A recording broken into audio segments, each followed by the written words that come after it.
Good afternoon, welcome. We're very excited to have you all here today. We're releasing our Tech 21 series with an exciting event with two panels. Tech 21 is a set of turnkey achievable tech reforms that we're presenting that the incoming Biden administration and new Congress can take.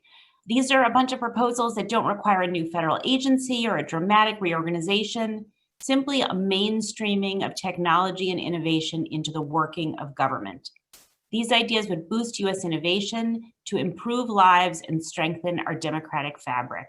Several themes emerged from the series of briefs that we've included in Tech 21. The first is that the authors we selected are leading thinkers in their substantive areas. They're not all techies, but they're bilingual.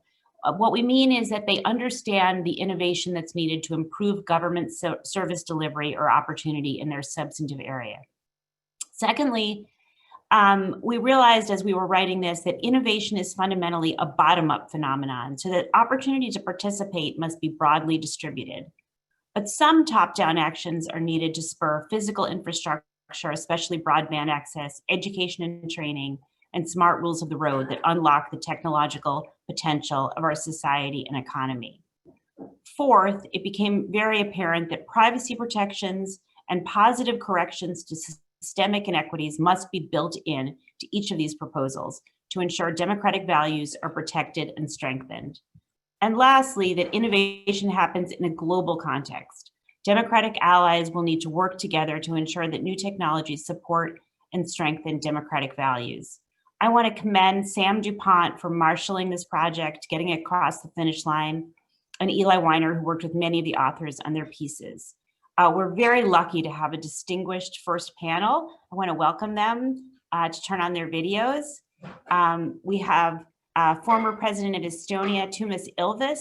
He's a distinguished visiting fellow at the Hoover Institution at Stanford University, the former president of the Republic of Estonia. During his tenure, he served as chairman of the EU Task Force on e-health and was chairman of the European Cloud Partnership Steering Board. He was also a member of the European Parliament, and he now chairs the World Economic Forum Working Group, the Global Futures Council on Blockchain Technology, and sits on the advisory council of our sister organization, the Alliance for Securing Democracy, also at GMF. Congressman Hurd represents Texas's 23rd Congressional District in the U.S. House of Representatives, where he has served on both the House Appropriations Committee and the House Permanent Select Committee on Intelligence. Previously, he worked for the Central Intelligence Agency for 9 years, and he serves on the German Marshall Fund's Board of Trustees. Chris Schroeder is an American entrepreneur, advisor, and investor in interactive technologies and social media. Chris is the co-founder and general partner of Next Billion and author of the bestseller Startup Rising, The Entrepreneurial Revolution, Remaking the Middle East. We're very lucky that he also serves on the German Marshall Fund's Board of Trustees. So welcome, thank you all for taking time out of your very busy schedules to be with us today. We're very excited. We think that technology and innovation have to be really at the forefront of the conversations about what we do going forward to build back better. So I want to start with a question for President Ilves, if I may. We saw during the earlier days of COVID, when Americans tried to get access to unemployment insurance and their PPP payments, they faced all kinds of hurdles that seemed to defeat the purpose of the program and were also frustrating and I think added to this trust gap that we all have about our civic life. And so just to start with some very basics, not the exciting part of technology, but just the basic, how does it make people's lives better? What is it like being a European, trying to interact with the government here? And what do you see from your vantage point that we can do to integrate technology better and make the government work better for people? Well, thank you, Karen. It's good to see you. Well, there's nothing impossible technologically to do, but basically, if you want a functioning governmental and public service and public services digitally, there is no way to escape having a digital identity that is secure and unique, which then entails all kinds of things that seem virtually politically impossible in the United States, including, I mean, the ID itself, but one that needs to be backed up with end-to-end encryption, two-factor authentication, and a population registry that says you are you. And up till now, the objections to having any kind of system like that have been so great in the United States, where there's even a Supreme Court decision from about 10 years ago saying the US cannot require a person to have an ID, that I don't see it happening. On the other hand, I mean, I read in the beginning of June that there were 3.7 million passport renewals and applications unfulfilled because of both the supply and the demand side. On the supply side, the federal employees were not working, and on the supply side, you had all these people who wanted to get passports. Whereas there's no such thing in my country because it's all done digitally, and which has some knock-on effects such as much lower COVID infection rates because you don't go and sit in government offices or stand in line or whatever you do for. So yeah, but the problem is in order to get there, you have to make political decisions. And I guess one of my mantras all along is that all this technology, even the technology we have, I mean, is fundamentally the same as it was 25 years ago. And we implemented it 20 years ago. And now we're looking at ways to do it a little differently because of some limitations of the architecture. But nonetheless, it is so far from happening basically because of politics and policies or politically influenced policies. That means that it's not going to happen. So, I mean, that's the main problem. The tech is really a no-brainer. Okay. What else? I mean, I thought your brief was very compelling. And, you know, in the next panel, we're going to talk about privacy with Quentin Palfrey. And I think it's worth thinking about, you know, again, not the either or, but the both and. How do we make some of these things become realities, even if we can't do them perfectly? And I wanted to turn to Congressman Hurd, not just because we were talking about political realities, but because you have not only a background in technology, but you've just spent a lot of time looking at AI. And your brief talks, or your preface rather, talks about the fourth industrial revolution and that technological change over the next 30 years is going to be really different than what the president talked about over the last 25. And I wonder if you could paint that picture for us.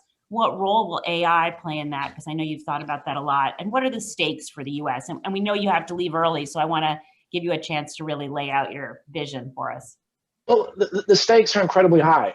The United States has been a leader in advanced technology since the end of World War II. And working with our allies in Europe, we've been able to cement that. And that has had major impacts on all of our economies. And the reality is we need to get beyond what I call this great transatlantic beef on issues like privacy, because the US and Europe, we agree way more on civil liberties and protecting people's information than Europe and China does, or the US and China does. And so the only way that we're going to be able to compete in this increasingly competitive global environment is if we work together. And President Ilves had made some good points. Why are we having to go wait in line to renew our passport? We should be able to do that online. And let's look to our friends in Estonia on how they've put 99% of resources and services on in a digital way. Oh, and by the way, they have a physical threat and a digital threat from their neighbor, the government of Russia, and they're still able to do that and thrive and survive. And I think there's an example. It can be done to include voting. It can be done, but we have to make sure that the regulatory environment is in place. We need to have a national breach standard in the United States. This is very basic. It's like saying the first letter of the alphabet is A. The debate on this has changed since I've been in Congress over 6 years, and we need to talk about what information is, what is publicly identifiable information anymore. That has changed depending on which industry we're in. We can have a baseline set. And all of this matters because we're going to need information in order to power the algorithms that are driving AI. AI is going to be driving and having impact in every single industry. And this is a race. And whoever is the leader, there's no second place in this race. And I want to be the United States and our allies in Europe to be the leaders. So we have to get this done. And again, we can do it in a way that the US and Europe is in more alignment and then I think some of the dialogue that we see. That's really helpful. Thank you both for laying those out. Chris, I want to turn to you. We've heard from President Ilves, we've heard from Congressman Hurd about the government side of things. Tell us about the bottom-up side. Tell us about the technological innovation. And specifically, you've pointed out that COVID has really turbocharged a lot of what you were seeing before. Can you tell us about that? Yeah, I'd be happy to, Karen. And thank you so much. I just quickly to congratulate you and Sam and Eli and the whole team. This is an extraordinary thing you and the German Marshall Fund have done, this comprehensive and strategic effort, because I think too often in Washington, people over here think about data, people over here think about cyber, and it all gets very balkanized. And you guys have brought something very comprehensive together in a very actionable way. So I just wanted to salute you because I think it's wonderful. In thinking about the sort of the bottom up and what's happening not only in America, but around the world right now, there are three words that I think come to mind to me often, and they are access, acceleration, and exclusion. And by access, what I mean is now literally around the world, 60, 70, 80%, pick your favorite country, now have access to smart devices. And each one of these devices, of course, has more computing power than all of NASA had to put a man on the moon in 1969. So you've got 60, 70, 80% of the population walking around with a supercomputer. They're innovating bottom up, they're problem solving bottom up, they're sharing things in very powerful ways. And this is true from just a societal perspective, but it's also true in my world of the business perspective, where people are now buying things online they didn't before. Things are getting delivered like they weren't before. They are adding courses to their lives so they can be better educated in ways they couldn't do before. Telemedicine, of course, is the case. And that leads to the point about acceleration, because everything I've just described has been happening around the world and certainly has been happening around the United States. But with COVID, it's almost become a cliche now. You can pick your number. It's 3, 5, 10 years of human adoption and behavior has been rolled into about 3 or 5 months. And we forget, because we think even in America, everyone's buying stuff online, but e-commerce is still only 12, maybe 13% of all retail sales. Now it's maybe up to 17%. In the rest of the world, it's gone from 2% to 17 or 18% because people are comfortable doing this. 70% of many parts of the world have never had a bank account and now are using mobile money for the first time to be able to transact or to shelve value with friends or people around them. Folks are getting great comfort in seeing a doctor in a way they might not have been comfortable before, because now they're in their home and they feel secure. And obviously all of us have been compelled to take some form of education, some of it problematic, but some of it really having the world rethink about what it means to be educated in order to have someone come to work for you. This is a global phenomenon. Obviously, China is kind of exhibit A of it, but it's now, there are many Chinas all over the world, from Indonesia to Cairo to Sao Paulo, that are a part of this. And we in America have to figure out where we play. And that leads just briefly to the third word that I use, which is exclusion. Because despite all this access and acceleration that is happening right now, there's still maybe 2 billion people on the planet who have access to none of it. They are effectively excluded from all of it. And you're effectively saying to many American citizens, and we're saying to literally billions of people around the world, sure, you can participate in the 21st century economy, but you're not allowed to get on a road. That's effectively what we're saying. And I think there's a massive opportunity here at home, but also to be thinking globally, to go out there and say, we've always paid kind of lip service to a digital divide. Now it's literally a human right. People will not be able to compete in the next century if we don't bring them on board. That's very Can I add to Chris's comments on that? Chris, great. Look, on that point, 3.5 billion people in the world don't have access to electricity. And in the United States, an experience I had a couple of weeks ago, the San Antonio Housing Authority was handing out desktops. And these are because everybody was at home, and they said, let's give it to these families that live in these housing facilities. And this one kid was a senior in high school, was like, so thank you. I was putting them in people's back of their cars. I had masks and gloves on and everything. And he said, this is the first computer we're going to have in our house.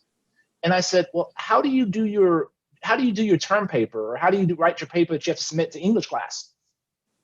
On his phone.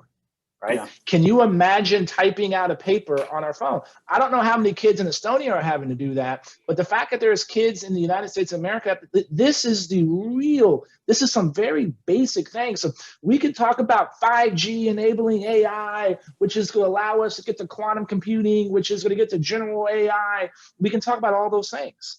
But if we don't have kids that have access to the basic tools that we need, right, it's important. And this is why this document that GMF produces is valuable, because it's also going to allow Congress. This is the time for us to start setting our oversight agenda. So not only is it Congress, how can the federal government be doing things? How are we making sure the regulatory agencies are talking about these things? And so this is a super helpful document for all those committees, and every committee in Congress has some kind of jurisdiction on this issue.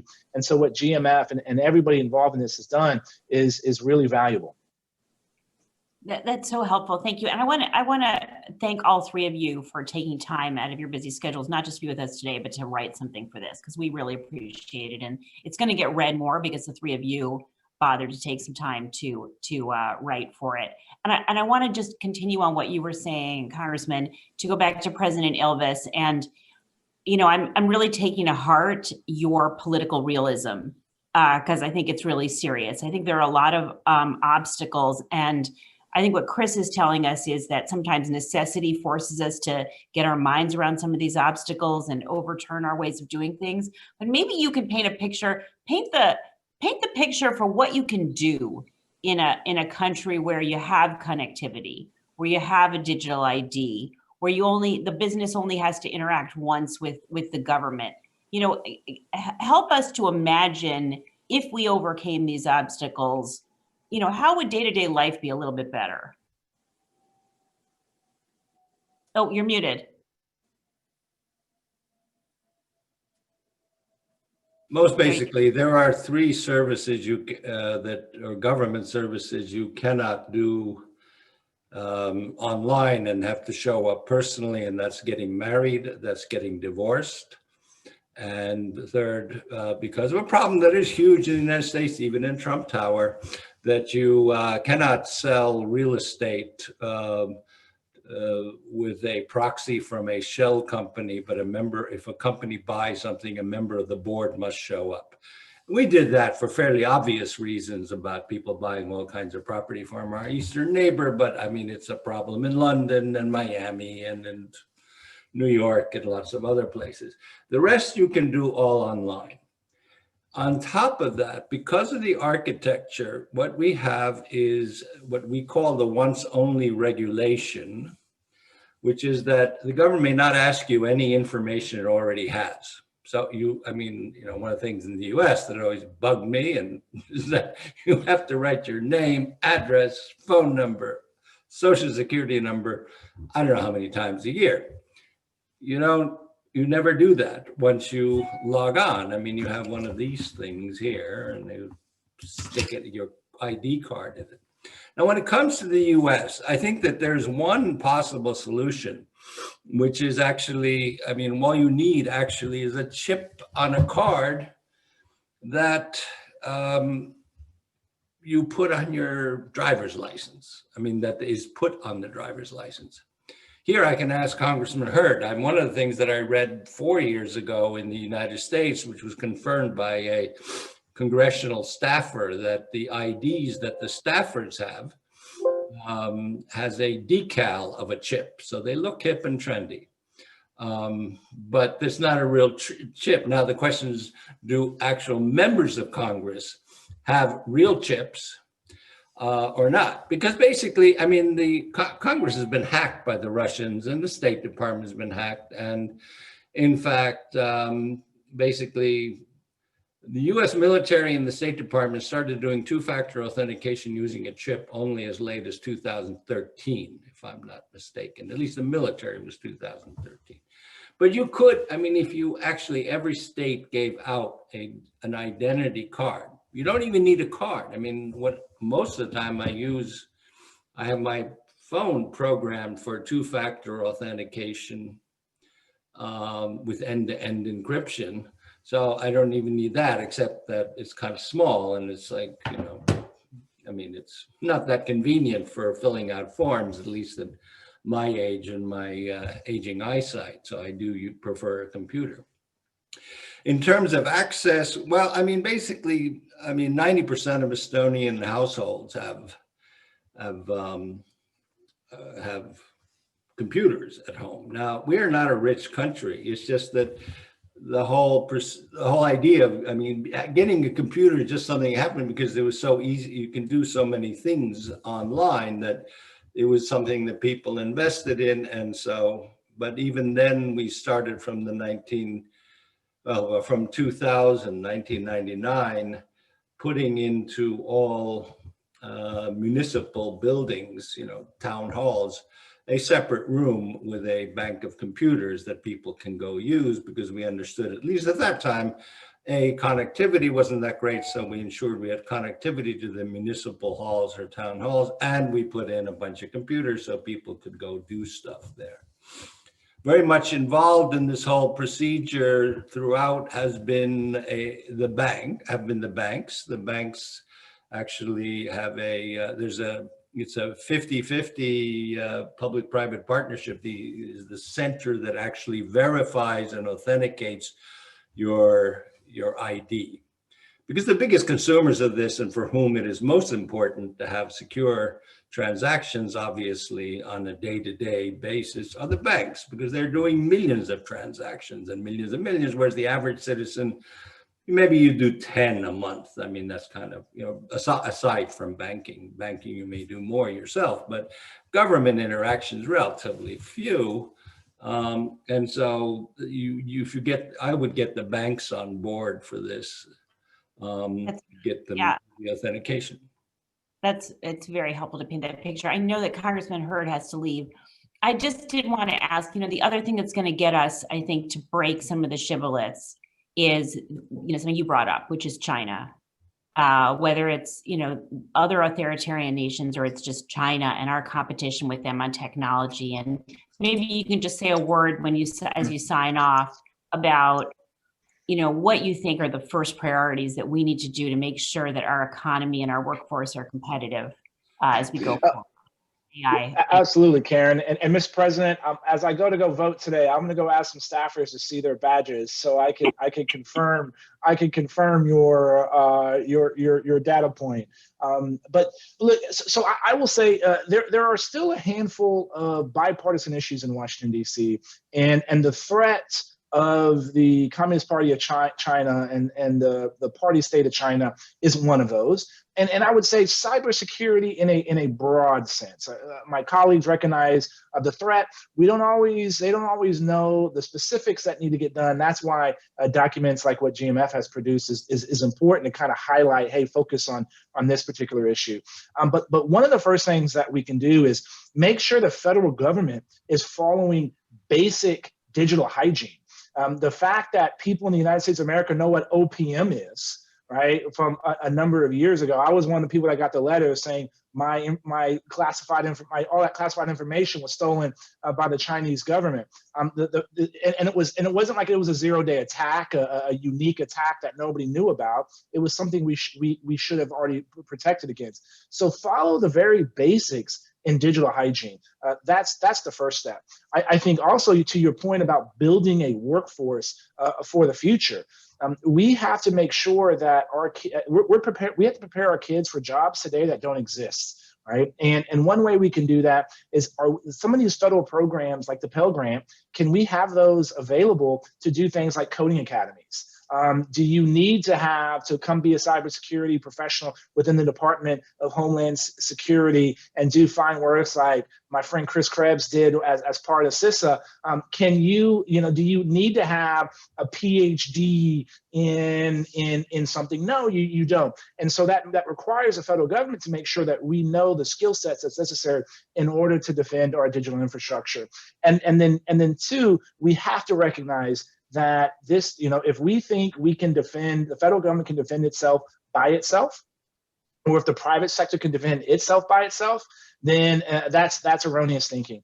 We have to be able to work together, and that requires not just information sharing, but operational collaboration on how you protect and defend when something happens. And so and my last point on this, and I got to run, and I think this is one of the first sections in the paper: more data, better data, open data.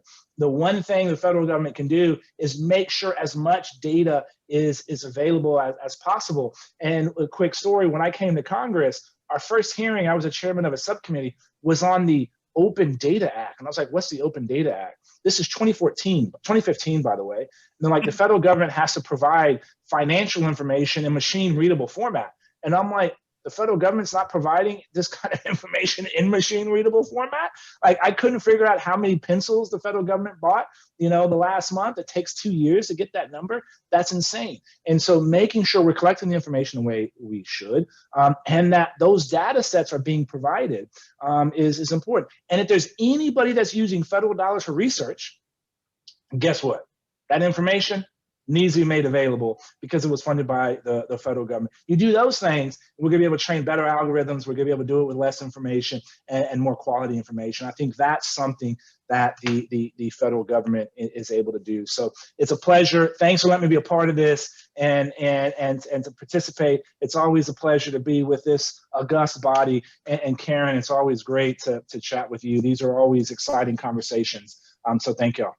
Thank you, not for your leadership here, but for your leadership in Congress. We really are grateful to you. So, Chris, I want to turn to you because a hidden part of your bio is the time you spent doing foreign policy, and you've talked about innovation around the world, and what I'm curious about is, what makes you so confident that there will be more of a flowering of innovation around the world? Is it demographics? Is it education? Is it the presence of the internet and the infrastructure? And what can the U.S. do to further that innovation and make that a part of our foreign policy? So it's not will it happen, it has happened, and it's happening right now. I mean, it's what I alluded to a little bit earlier before, when 70% of a country that often we don't spend any time with has access to supercomputers and is building something. A new generation unleashes, as you phrased so beautifully before, bottom up innovation that is not only amazing in and of itself, but actually for the first time becomes directly competitive to Americans' attempts to engage. And so the old American playbook, at least in technology, was if a lot of people have access to computing, all the company has to do is show up and they pretty much win, right? The Facebook, the Instagram, the WhatsApp of almost anywhere in the world, if they're allowed to compete, ended up being those 10 years ago. But now all of a sudden we have juggernaut companies and really innovative companies, not copycat companies, but innovative enterprises that are rising around the world that are actually pushing back on us. I mean, Uber is a global company, but they got pushed back by a local competitor called Grab through Southeast Asia. Now that billion-person market isn't Uber, it's Grab. And there are many examples like that now, and it's all because the young generation has either studied in the West or maybe even in China have come home, or they're just learning it because they can learn it where they are right now. What it means for American engagement is that it's a mind shift, Karen, I think more than anything else. It's not just the idea that we have something to teach you and you're going to copy our stuff. It's about co-authorship. It is first saying, I think it's important to know that other parts of the world are doing amazing, innovative things, not only technologically, but in government.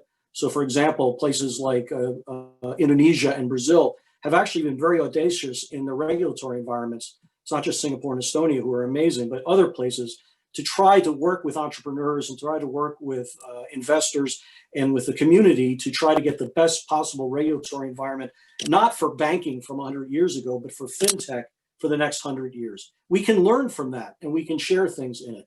We learn from the technology built elsewhere. Trust me, Facebook is learning from TikTok now. I think the essential dynamic is, one, do we have this engagement? Do we prioritize it? Two, do we find partners that we can find ways we can all bring something to the table? And three, that we have the ability then to have a different kind of engagement accordingly. It's not just that we show up and sort of winner takes all, but it's a real kind of a co-authorship that can benefit our companies here, but also benefit our engagement around the world. That's great. And I should just tell everybody that we're going to take questions now. And if you can submit them at the bottom of your screen where it says Q&A, I'll take a look at those. And the first one has come in, and it's about the workforce of the government. You know, how can we implement any of this when the workforce isn't trained to appreciate the technology, to use the technology, and so on. And I think, you know, a new administration probably has an opportunity to do something about that. President Ilves, you know, you ran a government. What would you say needs to be done? Is it retraining an existing workforce? And what are you bringing in? Are you bringing in technologists, or are you just bringing in people who have a familiarity within their substantive area of how to use digital tools? And you're muted.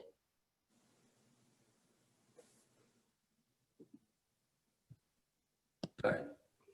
I'm religious about muting. You do both. I mean, you need people. I mean, what you really need are people who understand the tech side, and the other side, you need people who understand what needs to be done and understand each other's needs. Because in fact, especially when it comes to governance, you know, there are certain ethical issues that are not important for Facebook or for Google, but that are for governance, and that really means not doing things that violate privacy rules. But in general, you do end up through digitized services employing fewer people. I mean, the example I can bring is that the Estonian tax system is completely digitized. And in fact, it's in some cases automatic, but you get everything and you look at it, what you paid and what you've donated to charity and everything, you look at it, and basically in 3 minutes, you just sort of click yes, and then it works. Our southern neighbor, Latvia, at least 5 years ago, had not digitized their tax system. So they had, having a population 70% larger than ours, otherwise more or less the same GDP and the same number of, the same kind of tax laws, brought in 15% less in taxes as a larger country. Moreover, they had 4 times as many people working in the tax board or tax authority as we did. So, I mean, you have more people working there and doing it inefficiently. And they're not, they're not like a backward country. They just had not digitized at the time the whole tax system. So, I mean, you will in fact need fewer people.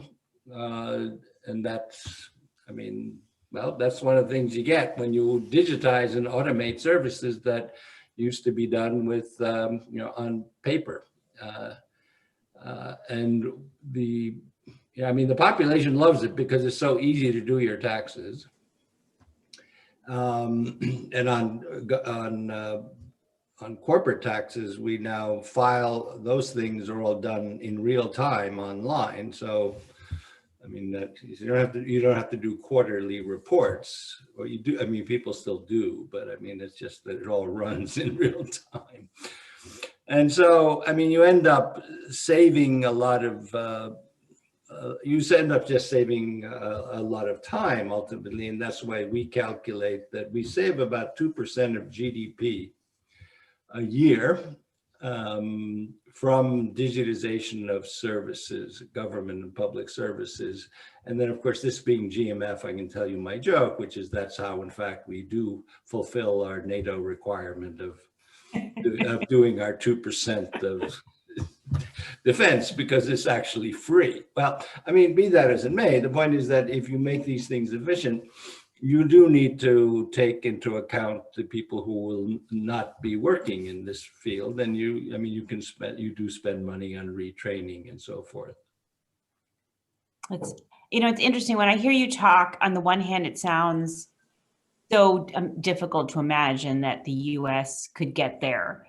But on the other hand, it seems like such an opportunity for left and right cooperation, because it would make the government work better, it would save money, and it would make it all work better. It would make the service delivery improved. So, I hope that's something that, we have a number of essays in this book that talk about these issues from the privacy point of view, from the financial services point of view, and maybe that's something that we can try to find some bipartisan willingness to work on and get over some of those hurdles, because it just seems criminal when there's so much to do that we're not doing it in the most efficient way, both for the government and for the citizens involved. Chris,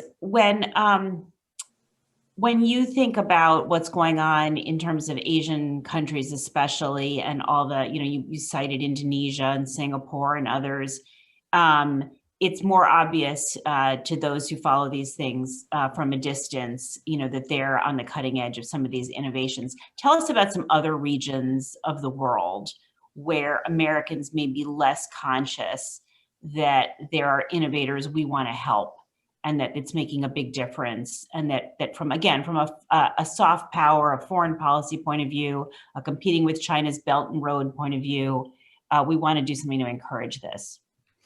Well, I think it's everywhere in the world where there are young people with access to technology, their innovation is happening, not only for the country's terms, but possibly for the region.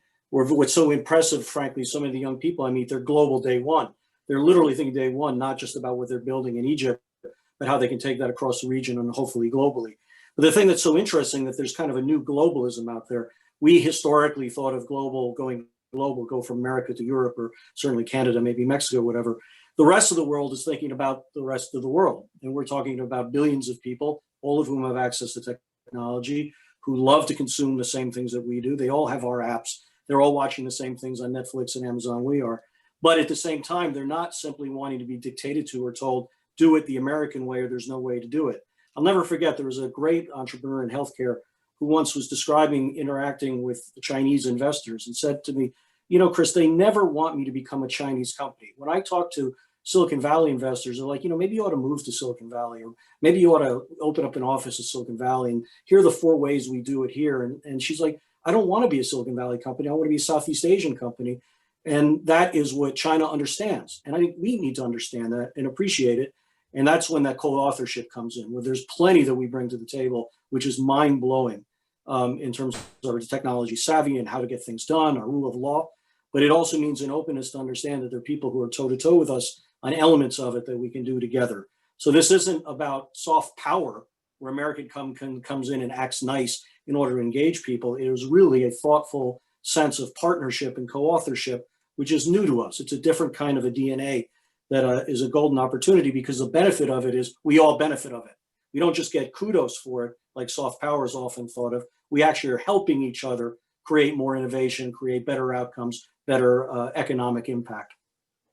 Yeah, it's interesting. When I went off to the OECD as ambassador, it was during the financial crisis. And I remember we had a meeting with somebody in the White House who started asking about what Chile was doing and what Germany was doing. And they said, we've never done that before. The US government always is sure we have the answers and other people can learn from us. But these crises make us look outside and try to learn elsewhere. So again, maybe this crisis, as you said, is an opportunity as much as it is a challenge.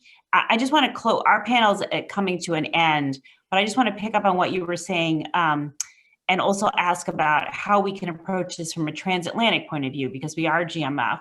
And Biden has talked about, apparently, this is one of the questions, a global summit for democracy. Could that or a similar kind of convening with democracies or with Europe be an opportunity to approach some of these issues together, whether it's remaking how we do our own governance or how we encourage innovation, deal with cyber challenges? Do you think there are opportunities given how global the innovation world is, to cooperate with Europe and other democracies? And Chris, why don't I start with you and finish up with President Ilves? Yeah, I think President Ilves will be interesting about this. The answer is unequivocally yes. I mean, the thing that is so interesting as I travel around the world is that there's this idea that democracy is on its last leg or on its back heels, when in fact, I think the opposite is potentially true. And I think the opportunity for America and our friends, not just in Europe, but elsewhere, can sort of get back in thinking about the best practices. And the idea that great democracy does not mean that you can't do the things that Estonia has done so wonderfully.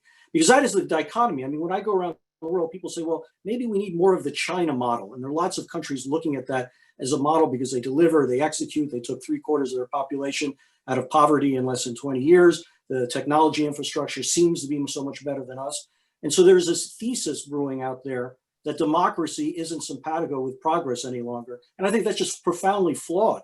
And I think the advantages that come with democracy and the rule of law and the accountability in good times and in bad could not be a better opportunity that we, I think, in America and Europe and then even beyond, could lock arms in very powerful ways. That's a great reminder. I'm so glad you said that. President Ilves, can you give us any thoughts on this or anything else, and then we'll close out our I actually panel. wrote a piece which is in English in the Berlin Policy Journal from about 2018 or 17.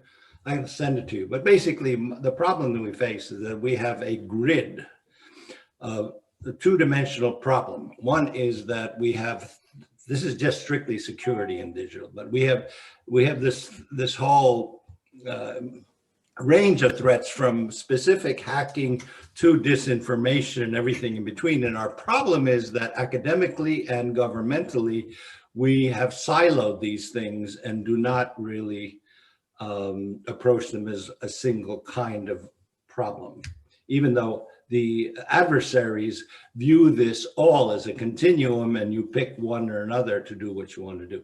The other problem we face, which I think is far more serious, is that because of its provenance in intelligence, there's no sharing going on. There is sharing, okay, you have the Five Eyes, but I mean, basically APT 28, APT 29 have attacked everything from the Bundestag to the German think tanks, to the Dutch foreign ministry, to the Italian foreign ministry, to the US Congress and the US State Department, and all kinds of things in addition to that. Yet we all deal, each country deals with a low. I mean, they've even attacked the World Anti-Doping Agency, WADA. I mean, the same people, right? I mean, so, but no one is talking to one another. And I guess the best example, though I'm told has gotten better, is about 10 years ago, we discovered a Russian worm in our military network. And we went to NATO and we said, oh, look what we found, because we're big believers in sharing. And the answer was, oh, you too, which is not the answer a security-minded organization should be giving you, I mean, in cyber. Now, when it comes to digital, I mean, to democracies and digitization, this is where it gets tricky because you really have to set criteria for whom you want. The issue today is that once you're in the digital world, traditional warfare models of kinetic warfare no longer apply. Recall that NATO is the North Atlantic Treaty Organization because it's the North Atlantic and because of, you know, whatever, fighter plane range, bomber range, tank logistics. Whereas today, you know, basically force, which is mass times acceleration. There is no mass or it's nothing actually for an electron, and there's no acceleration. It's a constant speed, so there's no time effort. So in fact, what that turns the entire security sphere into a place where geography and distance mean nothing. So you have this criteria which must be based on respect for human rights, rule of law, fundamental rights and freedoms, free and fair elections. And so whoever has to start defining what are the parameters of those states that you will allow into a broad group of democracies that share this field. And that can also be the basis of doing a lot of the kinds of innovations that different countries have and best practices and all that. There are, on the other hand, a whole bunch of things you can do already now, even without democracies, such as making digital prescriptions compatible across borders, which we have with Finland, for example. So if I get sick in Finland, I can call my doctor and go visit any pharmacy in Finland and get my medicine, or vice versa if you're a Finn coming to my place, to Estonia.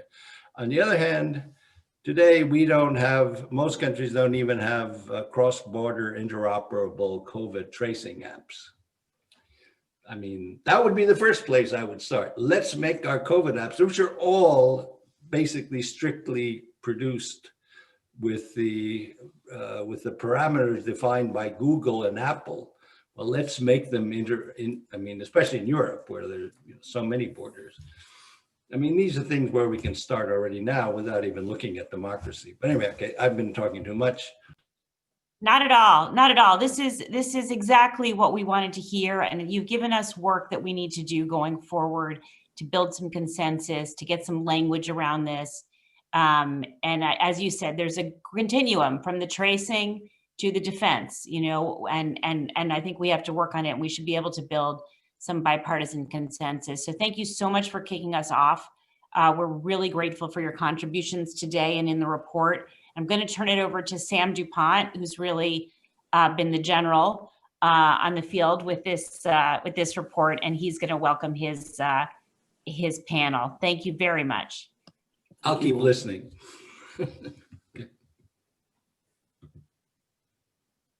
Thank you, Karen, and thank you to Representative Hurd, as well as Toomas and Chris. It was great to have you join us for the first part of our launch event today.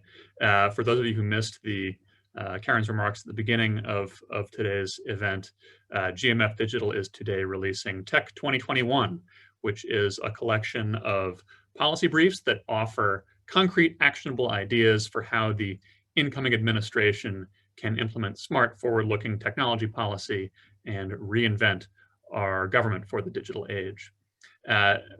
With the second half of this event, we are very excited to welcome a panel of 3 contributors who each contributed a policy brief to Tech 2021, and I'll invite them all to turn on their cameras and their mics. And I will give them each a brief introduction now, and then we can dive into the discussion.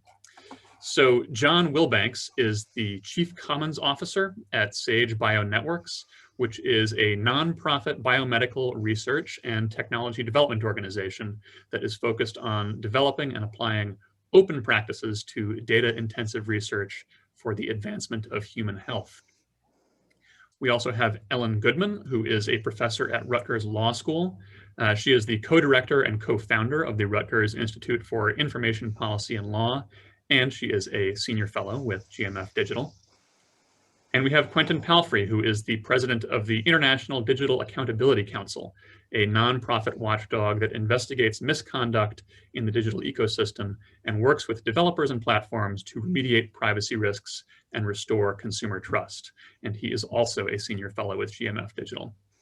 So thank you all very much for being with us today. Thank you all for your contributions to the Tech 2021 report, which, if folks haven't seen, is available at a link in the chat window. And I'd like to begin with maybe a general question to each of you, and to invite each of you to talk a little bit about the ideas that you lay out in your respective briefs.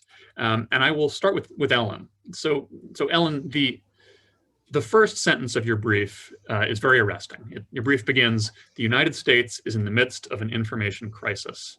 And I think we've all seen that crisis playing out this year with misinformation about, for example, the coronavirus often circulating more rapidly and more widely than reliable information about COVID. Likewise, around the election, with more and more people getting their news primarily from social media, we've seen fewer and fewer people who've been getting news directly from what we would think of as reliable news sources.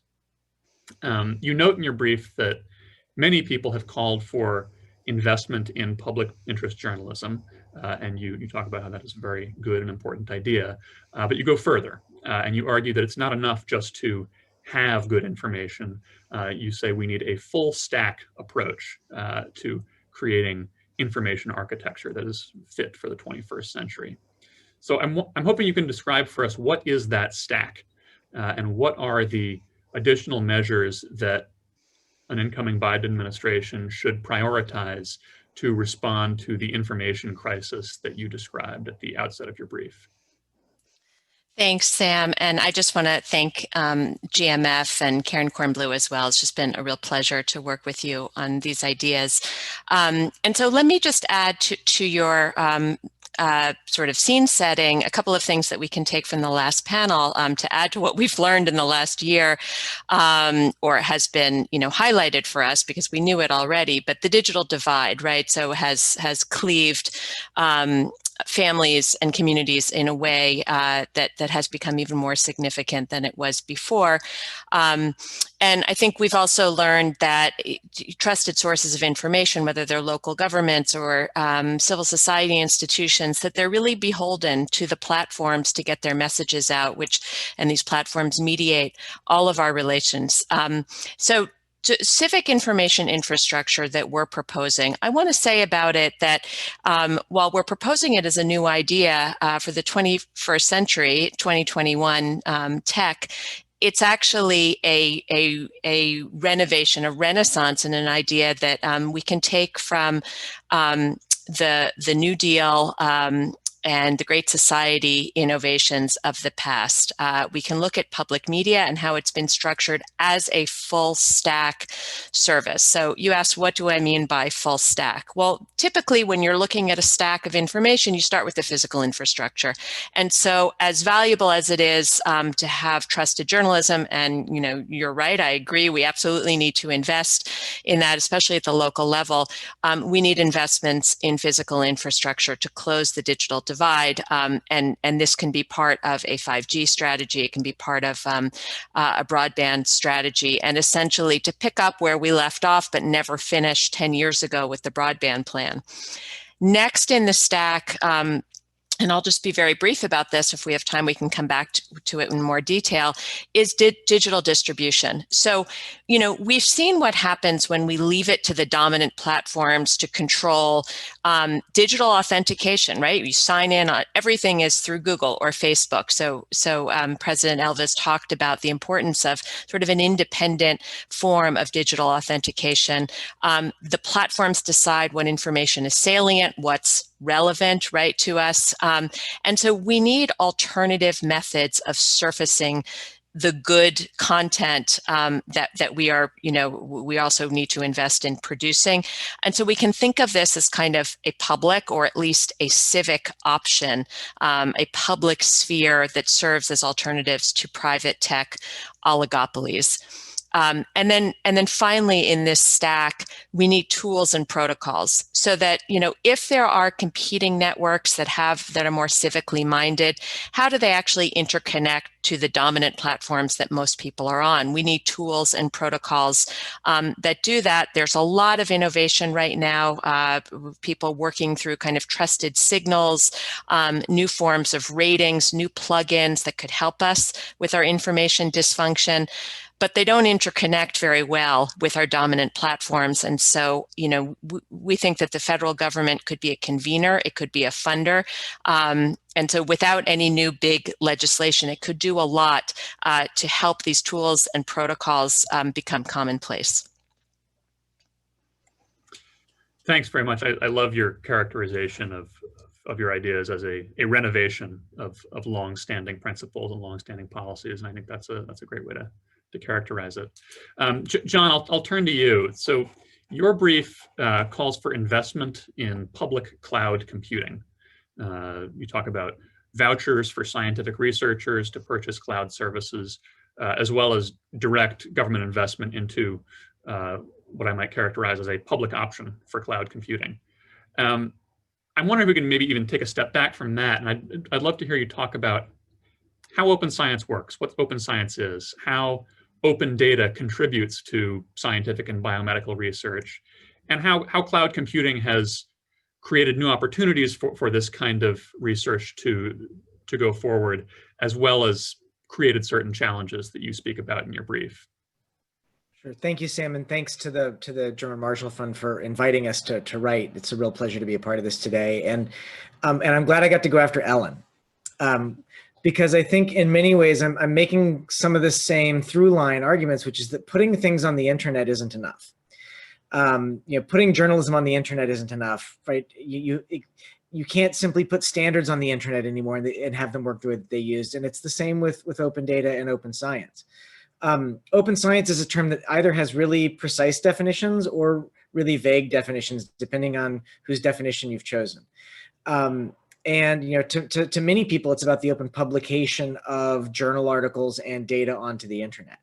My organization, Sage Bionetworks, is much more about the process by which we create better claims out of data science by having a diverse set of stakeholders looking at the data and submitting different kinds of algorithmic approaches to analyze the data. With the idea that having multiple models analyze the same data set, you defeat some of the inherent biases of each of the individual models, and the consensus that comes out the other side is stronger.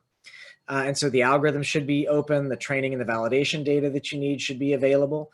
But in a lot of cases, you can't take a property-based approach to open science the way you can to open data. You can say, is the data open or not? But it's hard to say, was the science open or not in a lot of cases. And we work in the biomedical research field specifically, which means that we sit underneath regulatory regimes for privacy and data protection that don't exist in other scientific disciplines. The big thing we've seen is that the open data that gets used, which is a depressingly small fraction of all of the open data, the open data that gets used is most often used in what Christine Borgman and Irene Pasquetto, UCLA, wrote about. Irene's now at the Shorenstein Center at Harvard, called background reuse of data, where we're looking at the data more as a reference. And again, this is more in the medical sciences. I don't mean to speak beyond that, but that we're not using these open data as sort of novel hypothesis generating resources. We're using it to check and see if there's something that we need to know about, or to enrich a data set to get the statistical significance up on something that I'm already asking, but not on doing the new stuff. And so we've seen this over the last decade of open data as sort of the Holdren memo in particular rolled out in 2013 to push open data policy government-wide. We keep seeing this pattern of the vast majority of the reuse is this background reference check of the encyclopedia of data, and not the sort of innovation driving hypothesis centered or exploratory research that a lot of us, including me, thought open data was going to drive. And so what's been interesting about watching cloud is, again, in the academic sense, most academics have local high performance computing clusters and resources. They're baked into their indirect costs, so they don't cost very much. And what they allow is, to the extent this reuse does happen, it happens in silos. No one is forced to use the same words for the same things, the same metadata. You don't get a lot of queries that build on sort of aggregate and increasing sample size. It's just the open data disappearing into private holes and private silos. And the advent of good cloud computing really promises to address a bunch of those things. And so you've got NIH addressing this through the STRIDES program, where you can sort of prepay for the archiving of your open data after the life of your grant by keeping it at Google or at Amazon, and you can leverage the NIH's negotiated purchase. NSF has done some similar work, again, around more maintenance, long-term archiving. But when you think about what the cloud gives you, it's not just a stable place to keep things, which is storage and transfer fees. It's also a place where you can compute, and you can very easily share and collaborate on your compute when you use the cloud effectively compared to local high performance computing. And so what we've seen is a slow adoption of the cloud in academia compared to industry, because you've got these local resources baked in, and they are cheap, right, to the researcher, in the same way that the library is cheap to the researcher at the university. And so that's one of the reasons we think it's an interesting concept to say, how do we get incentives realigned to get the researchers into the cloud, so that they can sort of burn some exploratory cycles doing hypothesis generating research out of open data, but also so they can start more reliably collaborating and comparing their results to one another. Because what we need right now, I think you see this in COVID, we've done a remarkable job of generating knowledge in COVID about the genetics of the virus, about the clinical implications of the virus. That's being driven by the fact that the government is aggregating those resources in cloud-based places with standardized kinds of analytic libraries. That makes it much easier to have 100 researchers come in and start analyzing the data than a process by which we allow those data to disappear into 100 holes. We have no idea if those local researchers know how to secure the data, if they even have the resources to process it locally. Suddenly there's 100 copies in 100 places. And so, putting those things together, we think that there's an opportunity to really push people to compute in the cloud, and then at the same time, try to leverage the government's negotiating and procurement ability to secure a good deal for the data in the cloud from a privacy perspective. so that it can be protected. The individuals represented in those data can be protected. The other piece that we think is possible out of cloud that's not possible without it is the citizen scientist or the community science who may only have a Chromebook, right, cannot compute on most federally funded open research data with a Chromebook. And the cost of accessing even the minimal data science exploratory environment in the cloud is about the price of a car payment on a monthly basis. And so we think that you can radically increase the number of people analyzing the data if you find a way to make it cheaper to access sort of the fruits of the taxpayer investment in open data. Thanks. Yeah, there's a lot to unpack there and a lot of interesting ideas. One of the pieces of your proposal that you discussed is relates to privacy, and that's a great transition to Quentin. Quentin, your brief lays out what I would maybe characterize as sort of a three-part proposal for filling what you call the governance gap on privacy in the United States. And the first part is a federal privacy law.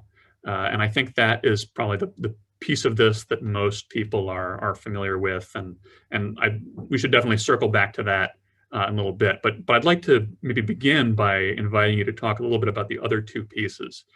You write about the need to create accountability, to enforce the law, as well as the importance of training developers on good privacy practices. Can you talk us through those pieces of your proposal and how they all fit together?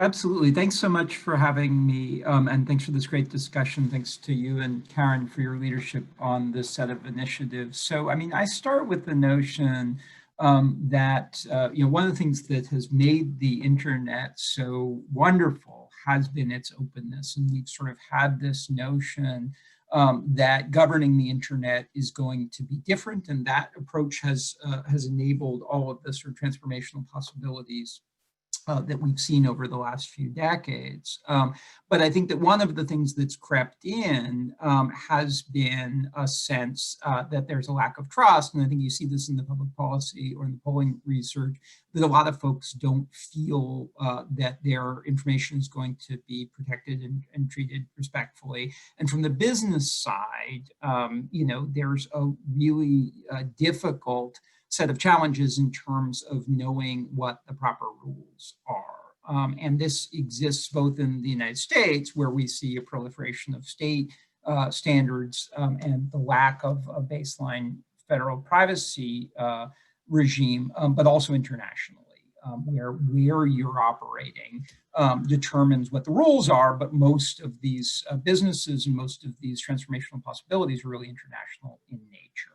And so as you sort of think about how to deal with that trust gap, as you say, Sam, I think there are three ways to think about it. One is you want to have a clear set of rules that everybody understands, that are as harmonized as possible across jurisdictions, so that the rules of the road are clear. The second thing you want is to make sure that the people who are building the code and are responsible for the business decisions are educated on what those rules are. And then you want accountability mechanisms to make sure that when entities don't follow those rules, that they're held to account, and also that there's fairness, so that people who follow those rules are able to be successful, and those who aren't face some consequences.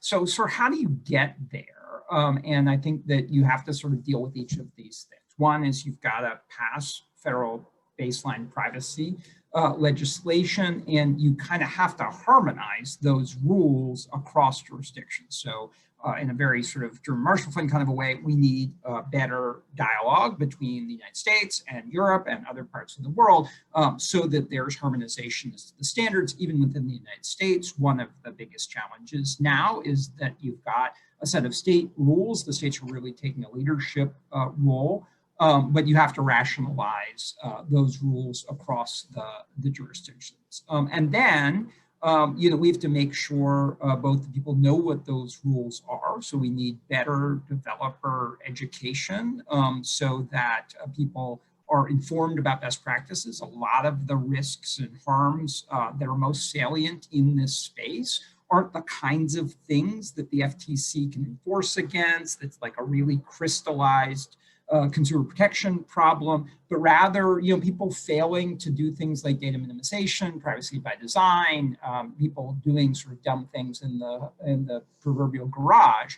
And so we need to do a better job of kind of raising the bar on that. And then we need to put in place better mechanisms for nimble accountability, so that you're both punished if you break a law in the kind of way that the FTC does, or state AGs, or maybe the data protection authorities, but also that there are people who tap you on the shoulder, or that the platforms are enforcing their terms of services consistently to prevent some of those problems before they become problems.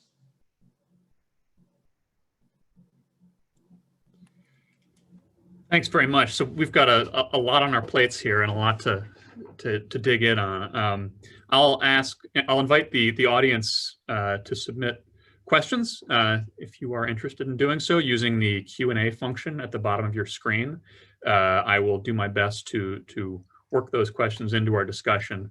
But maybe I'll sort of kick off a more open discussion among the four of us with a sort of a general question. One of the things that was really fun about putting together Tech 2021 is, we had briefs coming from all corners of tech policy. Whatever your flavor of tech policy is, I'm sure it's covered in our in the report somewhere, ranging from privacy to open science to information infrastructure. And despite the sort of the breadth and the scope of it, there have been themes and ideas that have cut across many different briefs, including the three of yours. And all three of you in your briefs and in your remarks today have talked about openness and the opportunities that openness creates, openness on the internet for people to connect and to collaborate and to innovate, but also the challenges that it creates. It obviously creates challenges to privacy. Very open markets can become lopsided or can become uncompetitive. And Ellen and John, both of your briefs talked about the potential for individual firms playing in the digital marketplace to get too powerful. Likewise, open information ecosystems can become sort of dominated by clickbait, bad information. Your briefs all focused primarily on the domestic context, but to put a sort of international spin on this question, many folks have observed that the US and its democratic allies are in sort of global struggle against a more top-down, closed, repressive model for digital governance that has been advanced, particularly by China, but by others as well. And so I guess my general question to all of you, and would be great, Ellen, if you would like to take it first, is how do we find the right balance between openness and avoiding the downsides of openness? How can we, in the US and in Europe and in other democratic countries, create a model for democratic governance that serves as an alternative to what China's advancing and as a genuine model to the rest of the world? Well, so if you remember in the 90s, everyone thought it was laughable that China would be able to control the internet, right, as well as it has, and also in the early 2000s. And so, we have to acknowledge that, it has been successful by its own lights with closed. I don't think we have really been as successful as we should be with open. And so I think, and I take this also as John's point, you can have this open data, but it's really not doing the work that openness wants it to do without taking it farther and sort of enabling more access to it and more productive use of it. I see this, I look at it the same way with media. And so, I don't think we have an incredibly open system right now. We have a pretty constrained funnel at the top and a couple of gatekeepers. And then we have sort of civil society / government begging these gatekeepers to sort of behave mercifully. So I don't think that's an incredibly open system. And so, but you're absolutely right. Pushing it to be more open is fraught with danger. I think constitutionally, temperamentally, historically, the United States has staked its claim to world leadership on navigating that openness. And so I just think we have to push farther. And, I also want to give a call out to Ethan Zuckerman has a new paper called The Digital Public Sphere. And I think that's what it's called, or it's digital public infrastructure. And so we're very much aligned and sort of are leaning on protocols and tools to help sort of bridge the different branches in a much more open architecture. And for sure, some of those branches are going to be nasty and dangerous and out of control. But then you have to rely, and government can do, and foundations and other civil society members, like libraries and land-grant universities, can do the work to sort of strengthen the more pro-social branches and sort of marginalize the bad actors. I'd love to give a shout. I'm sorry, John, were you gonna?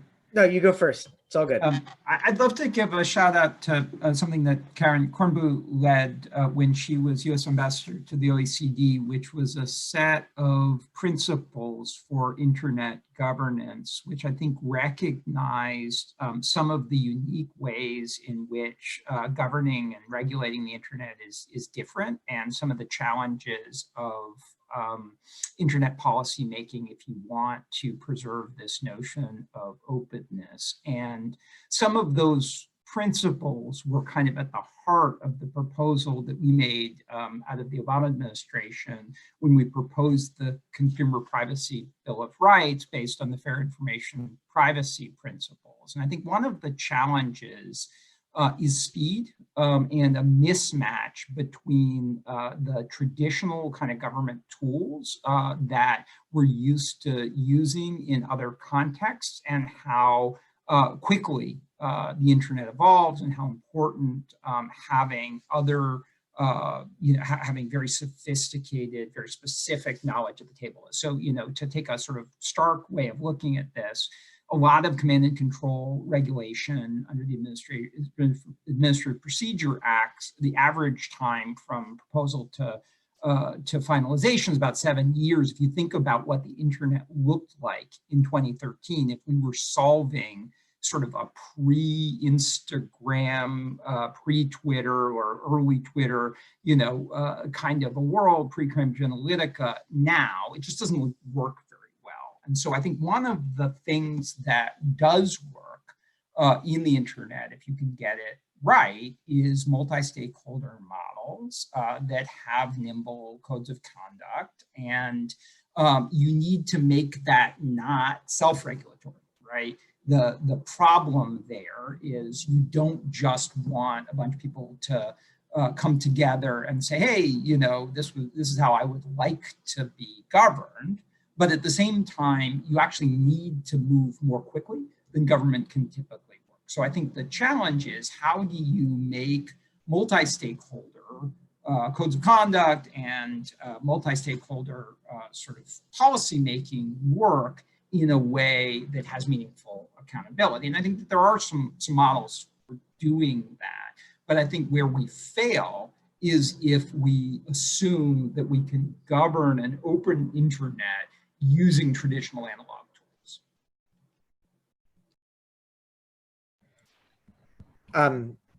Also, Quentin, hi, I haven't seen you in like 10 years. It's good to see you. So the international part of this is interesting, right? Because science is basically already international for the most part, right? The invisible college of science is, the astronomers are international, the high energy physicists are international, the geneticists are international. And so in many cases, you have to deal with that. And that can be relatively easy when you're dealing with data that's not about people. So the hard thing about open data is that we took all the metaphors from open source, open copyright, which is sort of inherently international because copyright is, and dragged them into a very nation-specific set of regimes around openness and sharing. And so it's every nation's contract law, their database rights, which are different and weird in different places, their data protection regimes, their human subjects protection laws, local review of all of those when you actually do research on people.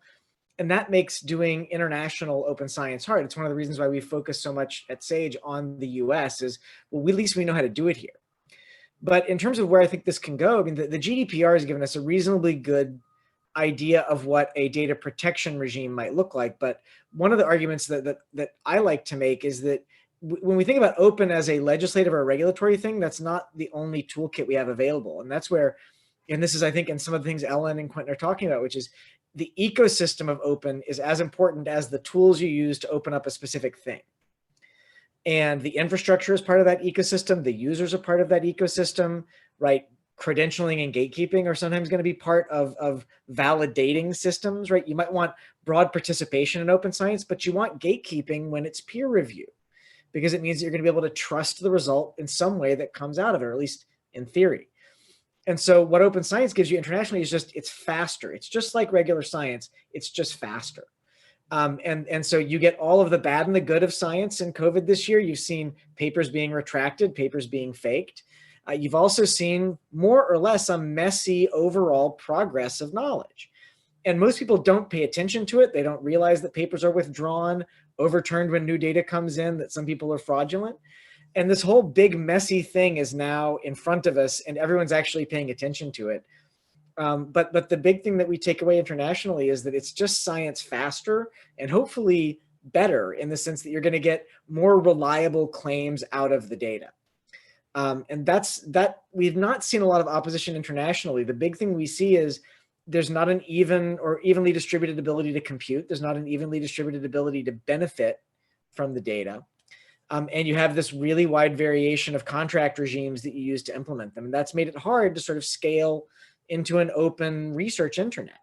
And maybe that's been for the good, but at a certain point, we have some common questions we have to ask, whether it's COVID or climate change or the other things that are coming down the pipe at us. They're going to be international problems that we need to solve. Thanks. Yeah, those are all super interesting responses to a very sort of vague and general question. But I guess, yeah, what I'm feeling like I'm taking away from that little discussion is that there's a lot of complexity that's going to be involved in any sort of smart response to the challenges of openness, whether it's multi-stakeholder approaches and codes of conduct like Quentin was talking about, or credentialing and gatekeeping, or the ideas that Ellen was talking about. It's sort of a policymaker's sandbox.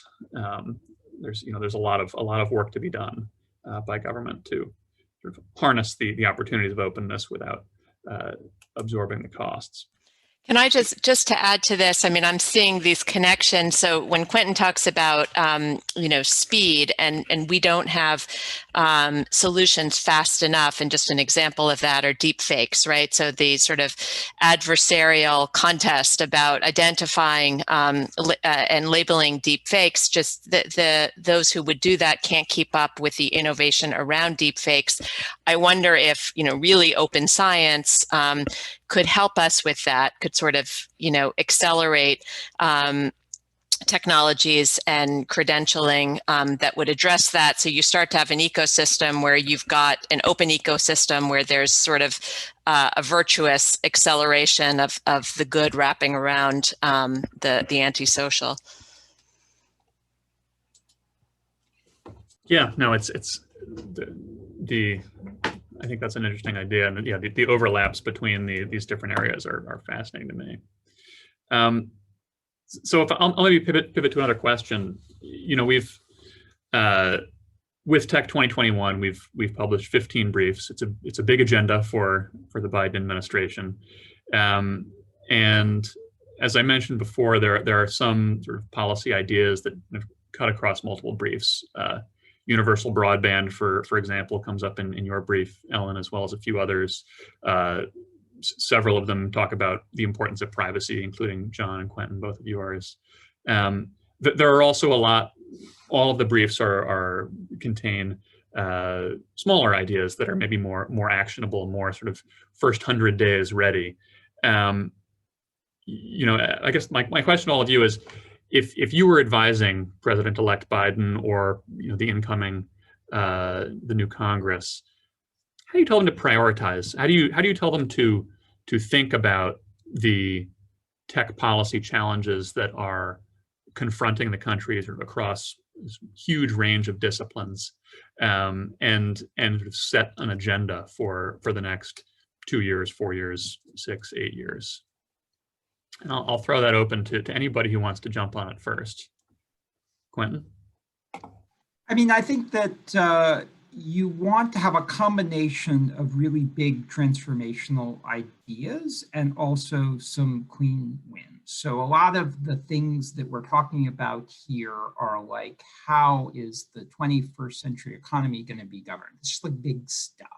And I think that as you're coming in as a new administration, you need some wins. You need to put some points on the board. And I do think that regardless of what happens in Georgia on January 5th with the Senate, one of the places where you could have a legislative win is on consumer data privacy, because I think that there is bipartisan support for fixing a system that's not working very well for anyone. And so I think that there's a possibility of brokering a deal there. When we were in the Obama-Biden administration, we put forward a white paper that was kind of a roadmap for how we thought you could move forward with consumer data privacy that Senator Patrick Leahy then proposed as a piece of legislation.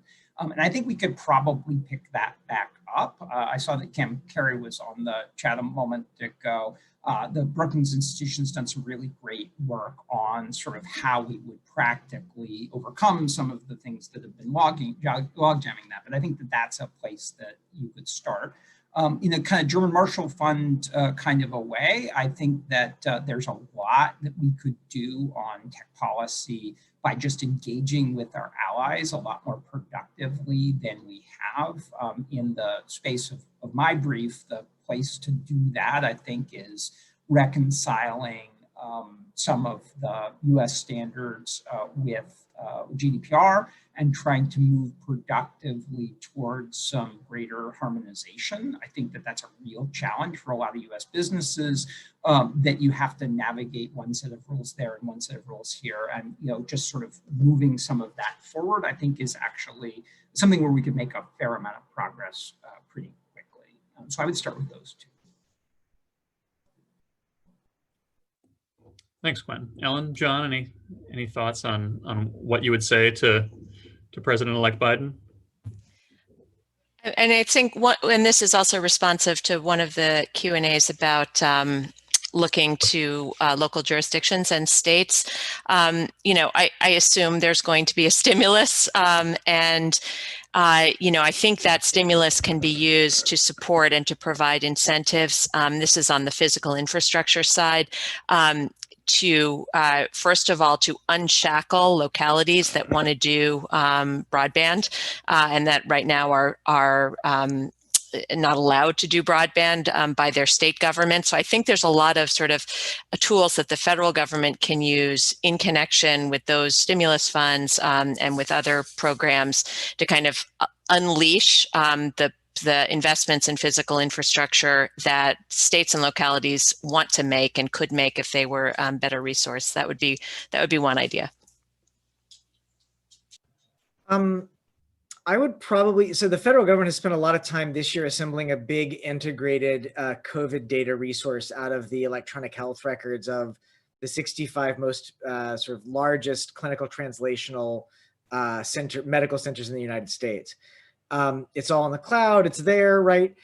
We know we've got vaccines coming, but there's a lot of sort of N of one or N of some hypotheses about treatments that might work. There's my favorite example, this is loperamide. It's known as Imodium over the counter. It's an antidiarrheal drug. And there is signal in the EHRs that it may be antiviral. Matt Might, who used to work in the White House, who now runs precision medicine at Alabama, has proven the antiviral in vitro in a petri dish. There's got to be tons of these signals in the records that we don't know about that would be really nice to find out about them during the time period between inauguration day and when we get the vaccines.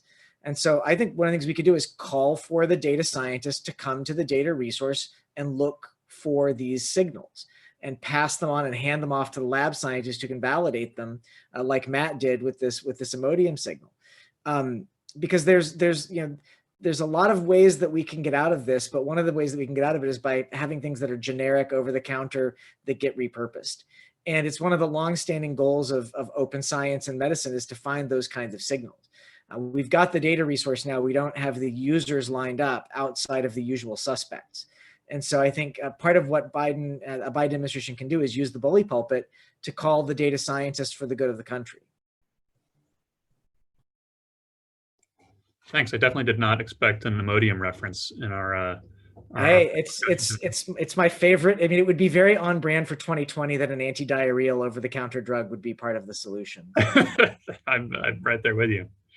Well, thank you all very much. We have just a few minutes left.